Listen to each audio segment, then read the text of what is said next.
Colossenses, vamos lá, capítulo 1, versículo 16.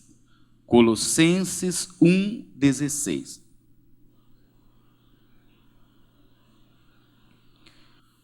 Se você gosta de anotar a mensagem, o título, se eu pudesse apresentar, seria Tudo Começa com Deus. Todo começo vem de Deus. Tudo começa em Deus. Colossenses, capítulo 1, versículo 16. Acharam? Porque nele foram criadas todas as coisas que há nos céus, na terra. Leiam aí vocês. Visíveis e invisíveis. Quem já viu algo invisível? Quem já viu? Olha, deixa eu contar algo para vocês que vai lhe ajudar. Muitas vezes, algo do além, algo que não é do nosso normal, mas que existe e que não é comum de enxergarmos, mas existem. O mundo espiritual, só para nós entendermos, irmãos, ele é mais real do que o físico. Como assim, pastor? O mundo físico, para nós, ele é algo natural, porque nós também somos naturais. Só que o espiritual, ele não tem começo, ele não tem fim. O físico tem começo e tem, o espiritual não tem. Então, quando Deus criou todas as coisas, Ele criou as visíveis para nós, na era que estamos vivendo, na época da carne, e também criou as invisíveis. Partindo da pessoa de Deus, Deus sempre existiu. Depois Ele foi firmando, criando a terra e tudo mais, depois nós vamos ver com mais profundidade. Agora, por que Deus criou tudo? Vamos lá? Porque nele foram criadas todas as coisas que há nos céus, na terra, visíveis e invisíveis, sejam tronos, sejam dominações, sejam principados, sejam potestades, tudo foi criado por ele e para potestades. Aqui cabe uma explicação, viu? Ai, pastor, Deus então criou os demônios. Na verdade, criou também. Criou um anjo de luz e depois ele caiu, virou o Lúcifer, na verdade, o demônio. Mas principados e potestade, nesse entendimento, significa poder, autoridade. Só para vocês entenderem, para não ficar aí, né? Então, autoridade. Tudo, mas esse não é o foco, não. O foco é, tudo foi criado por Deus e para Deus. Então, olhe para a pessoa que está ao seu lado. Diga para ela assim, ó, você tem um propósito dado por Deus. Agora, com toda a educação, com todo o respeito, pergunta para ela, você está vivendo esse propósito? O que ela falou? Tá, né?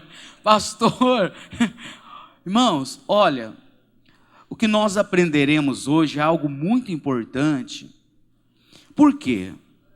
Se todo o período de nossa vida nós não enxergarmos o propósito de Deus, terá sido em vão. Consegue entender isso? Fomos criados para Ele, fomos criados por Ele e para Ele. Vou contar um pouquinho de mim só para você entender. Antes de eu ser pastor, eu era um empresário. Conquistei algo, mas chegou um dia que Deus falou no meu coração bem assim, você não é para ser empresário.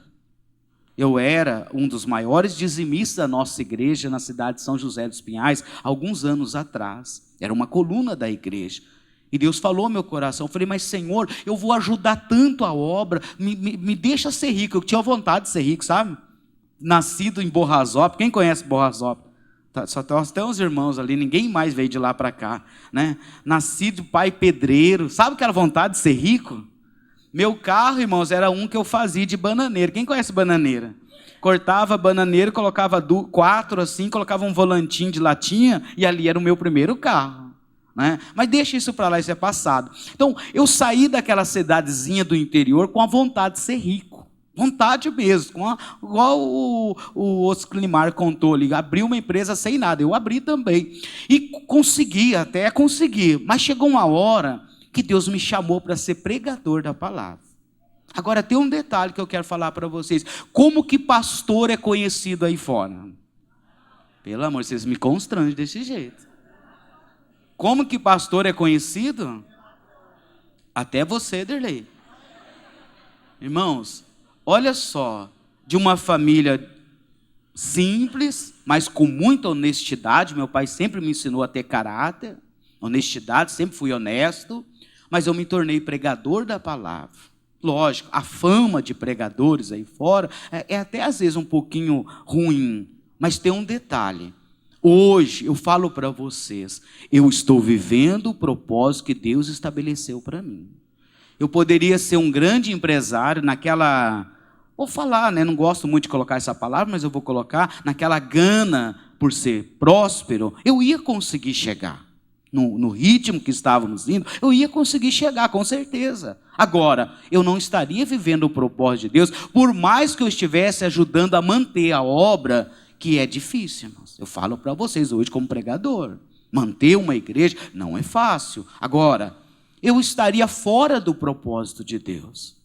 E cada um de nós temos um chamado específico. Somos vocacionados por Deus para determinados requisitos, para determinados propósitos. É como a própria palavra diz, nenhuma autoridade, ela exerce um cargo, ela não está em eminência se Deus não permitir. Agora tem um detalhe, o que é que a pessoa vai fazer do cargo?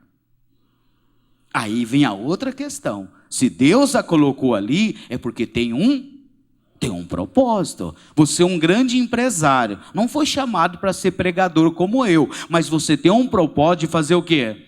De manter a obra. É um propósito, é algo que Deus estabeleceu desde o princípio. Ele criou cada um para uma finalidade. Tem pessoas que ele criou só para ser do lar, olha só. Vai preencher uma ficha, qual a sua profissão? Do lar. Se bem que quando é do lar, trabalha até mais, não trabalha, as irmãs? Trabalha até mais, se bem que hoje em dia está mudando, o marido fica em casa lavando, passando, a mulher trabalhando. Está mudando algumas coisas, né? Tem algumas coisas que têm mudado, mas o princípio da criação, que nós nunca devemos sair dela, é que nós estamos nesse mundo com um propósito. E isso nós não podemos jamais nos esquecermos, porque quando nós esquecermos do propósito do qual nós fomos chamados, o qual nós fomos criados, nós perderemos o sentido da vida. E para vivermos diante dele, só há uma maneira de nós descobrirmos. É quando Deus fala conosco.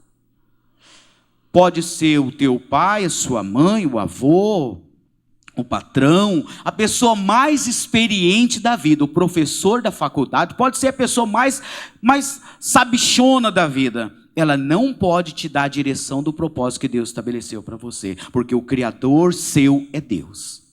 E nem nós podemos saber por que é que nós estamos aqui, porque nós mesmos não foi o autor que nos criou. É a mesma coisa, eu chegar aqui com uma máquina nova e começar a perguntar para você o que essa máquina faz. A mesma coisa. Você não vai saber me dizer, nem eu vou saber dizer. O que nós vamos ter que fazer? Olhar o manual do fabricante. Quando olhamos o manual do fabricante, nós vamos entender quais as especificações daquela máquina, para que serve, para que é aquilo dali. Então, a mesma coisa é a nossa vida, é o nosso ser. Estamos aqui com um propósito. Quando pisamos um pouquinho fora dele, sofremos, e aí acaba acontecendo coisas que não deveria acontecer. Toda a criação de Deus, irmãos, é perfeita. Quando ela sofre a manipulação maligna, aí ela começa a perder o sentido. E tem muitos seres humanos que estão perdendo o sentido.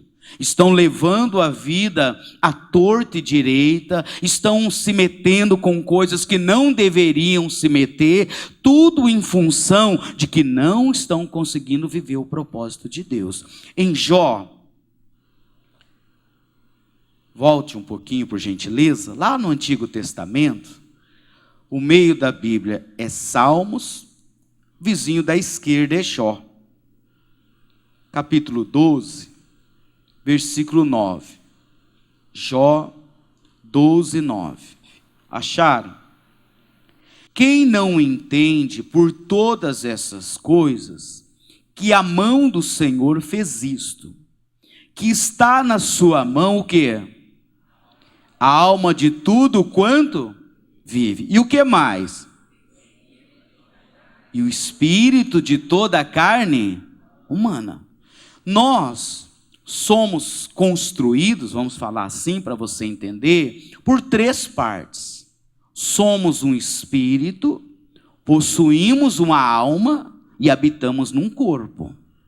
Os seres naturais, os animais, eles só possuem a alma.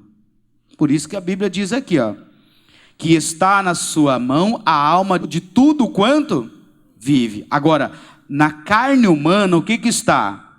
O espírito. O espírito veio de Deus e ele tem que voltar para quem? Desde que encontramos o propósito da vida. Desde que encontramos o propósito da vida. Senão, a pessoa no momento da ânsia da morte, ela pode perder os sentidos. Por isso que tudo debaixo do sol, em cima da terra, tem que estar diante de Deus, irmãos. Tem que estar no propósito. Tudo foi criado por Ele e tudo vive em torno dEle. É o próprio Senhor que mantém tudo vivo. E vamos falar, a natureza, ela por si só, ela se recupera. Leva anos, mas sozinha ela se recupera. É o homem que quando coloca a mão, que destrói tudo. Mas se deixar a natureza por si só, com o passar do tempo, ela se recupera. Por quê? Tudo é criação de Deus. Tudo é criação de Deus. Você pode perceber os animais, que eles têm um carinho um pelo outro. É algo maravilhoso, é você começar a entender a criação de Deus, é você observar os animais, ver os passarinhos, começa a armar um temporal forte, os passarinhos já não encontram um local para se refugiar? Se está faltando água, eles não conseguem encontrar? Porque tudo gira em torno do Criador. Agora, o ser humano, Deus criou com um propósito a mais. Em Gênesis, vamos lá, primeiro livro da Bíblia, a criação, vai nos ajudar bastante aqui. Capítulo 1.